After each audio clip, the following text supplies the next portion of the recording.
तो आज की इस वीडियो का टॉपिक है कि कोई इंसान कितनी देर तक सेक्स कर सकता है। तो जैसा कि आप हिंदू धर्म की पुरानी किताबें पढ़ेंगे तो उसमें से एक कहानी थी ऋषि कांडूम के बारे में। ऋषि कांडूम ने लगातार 907 साल तक सेक्स किया था। आज की डेट में तो कोई 907 सेकंड तक भी नहीं टिक पाता। अगर आपको इसके पीछे की कहानी जाननी है तो बने रहिए वीडियो की अंत तक। तो पहले के टाइम पे जब भी कोई तपस्वी तपस्या करता था तो देवराज इंद्र को लगता था कि कहीं वो उनका सिंहासन न ले ले, इसलिए उनको अपने ऊपर खतरा लगता था। तो इस खतरे से निपटने के लिए वो स्वर्ग से सुंदर अप्सराएं उस तपस्वी के पास भेजते थे ताकि वो अपनी तपस्या से भंग हो सके। और बाकी तो आप लोग समझदार हैं ही। तो इसी प्रकार एक बार ऋषि कांडूम तपस्या कर रहे थे। फिर से देवराज इंद्र को लगा कि कहीं उनका सिंहासन न चला जाए और वो सोचने लगे।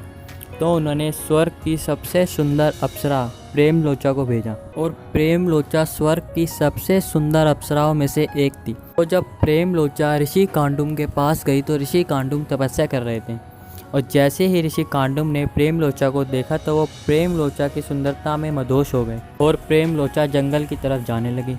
ऋषि कांडूम ने अपनी तपस्या भंग करके वो भी प्रेम लोचा के पीछे जाने लगे।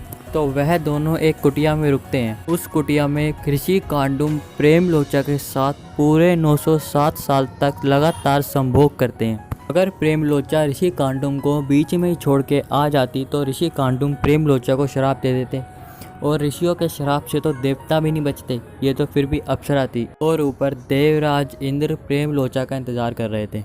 ऊपर एक दिन हो जाता है, एक वर्ष हो जाता है, जब भी प्रेम लोचा नहीं आती। उस कुटिया के पास देवराज इंद्र ने ऐसा माया जाल रचा था कि वहाँ पर सिर्फ दिन ही दिन होता था, जिससे कि टाइम का पता नहीं चलता था कि कितने दिन बीत गए। इसीलिए वो 907 साल तक रुके रहे वहाँ पे। फिर 907 साल बाद ऋषि कांडूम प्रेम लोचा से कहते हैं, देवी तुम इधर प्रतीक्षा करो, मैं अपनी तपस्या पूर्ण करके आता हूँ। फिर प्रेम लोचा गुस्से में आकर कहती है, अब आप पूरे 907 साल बाद अपनी पूजा पूर्ण करने जाएंगे? तो ऋषि कांडूम कहते हैं, अभी 907 साल कहाँ से हो गए? फिर प्रेम लोचा बताती है कि यह एक माया जाल है जो देवराज इंद्र ने आपके लिए रचा था और इस माया जाल में आप फंस गए और आपकी पूजा अब भंग हो चुकी है। और यह सुनने के बाद ऋषि कांडूम वहाँ से शर्म के मारे चले जाते हैं और प्रेम लोचा स्वर्ग पहुँच जाती है। अगर आपको इस कहानी में विश्वास है तो कमेंट सेक्शन में यस जरूर लिख दीजिएगा और आपको कैसे टॉपिक पर वीडियो चाहिए वो भी बता दीजिएगा। अगर आपको भूत प्रेत जैसी चीज़ों में इंटरेस्ट है तो ये वीडियो आपके लिए है।